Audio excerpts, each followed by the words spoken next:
The euro is still sliding after taking a nosedive on Wednesday. Other European currencies have also come under pressure amid the stronger greenback.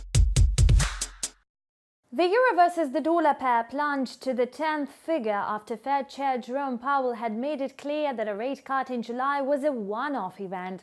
Buyers are disappointed, sellers are triumphant, heading towards the new target at 1.09. Another negative factor for the euro was a fall in the euro-pound pair cross rate. Earlier, this pair had gained ground amid Brexit uncertainty. The market remains highly volatile. The euro has a scope for a further decline, but after the most traded currency pair bottoms out, it may enter the correction phase. Further on, gold prices have declined. However, the precious metal is still above the key level of $1,400 per ounce. The high demand for the American currency has put the pound-dollar pair under pressure. During the Asian session, the quotes approached the level of 1.21.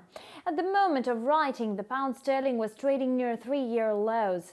Breaking below 1.21 can trigger a new wave of stop orders and cause a free fall. For now, the further movements of the pound-dollar pair depend on the Bank of England. The Governing Council should be meticulous in the choice of words in order to prevent a deeper fall in the national currency. In the nearest future, traders will focus on the economic reports from the United States. The American currency may extend gains unless these reports provide negative results. And that is all for now. Thanks for watching and stay tuned.